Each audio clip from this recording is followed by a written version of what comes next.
Кыргызстаныбызда Бишкек шаарында автоном эвакуаторлар гаишниктердин бизнеси. Жогору жакта отурган начальник, гаинин начальниктеринин бизнеси. Буну да териштириңиз. Алар бирөөлөргө оформить этип койгон, тайкежин, өкүл бала тиги бу. Аларды тергөөгө алса эле айтып берет кимдиккен, ары уюгу барып артына чыгат. Мына ушундай жолдор менен элди кыйнап, өздөрүнө ушундай бизнестерди кылып алып, мына ушуну ишке ашырып атат. Эмне үчүн бизге ушундай мына административдик кодекске өзгөртүү алып келбейт? Урматтуу депутаттар, ушул жердин аралыгы Аю Грантка чейин 500 метр экен. Ушуга бир уруксат берип койсоңор, ушул номери жок барса гаинин уруксатын ошо бир эле кагаз. Уруксат гай только Аю Грантка чейин эле 500 метрге уруксат деп эле берип койсо болбойбу? Сөзсүз түрдө жок, мен эвакуаторума жукта, мен чөнтөгүмө акча түшүп турсун дейт да. Экинчи сунуш, мен өлкө жетекчисине, ошондой эле министрге да кайрылам. Азыр жаш жигиттер келип атат кайга иштегенчи. Таза балдар, коррупцияны түшүнбөйт дагы, ниети дагы коррупциялык ойлору жок да. Мен ал балдар менен да сүйлөштүм. Бирок мурда иштеп калган карышкыр гаилер буларды да бузуп атат да. Буларды да кантип алышты, кантип акча кылышты, үйрөтүп атат да. 1720 гаи бар экен. 2 ай гаилерди тарбиялап, жаңы составты, өмүрү милицияда иштеген, өмүрү гаиде иштебеген жаш уул кыздарыбызды алып, 2 ай окутуп аларды, даярдап туруп, 1720 гаини айдап эле салбайт.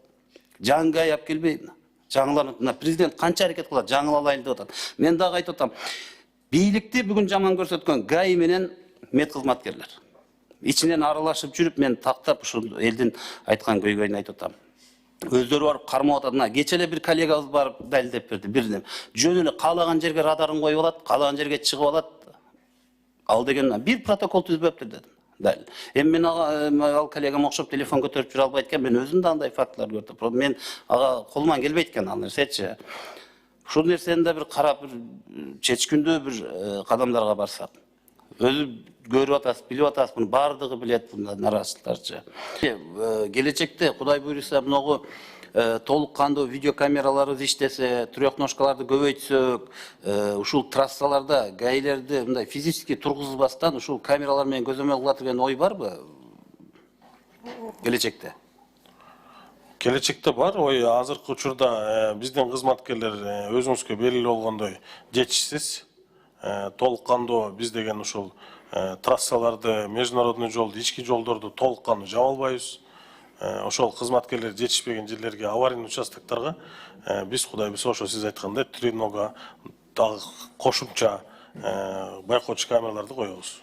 Ошо радарды кармап тургандан көрө ушу трёхножканы эле коюп, ошентип булар физически турганын азайтсак жакшы болот эле да. Камера деген камера экен, аны көрүп атабыз, коррупция жок экен ал жерде.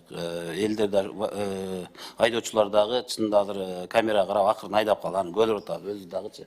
Мен ойлойм, гаинин турганынан көрө камералардын турганы эффективдүүрөөк болот экен да.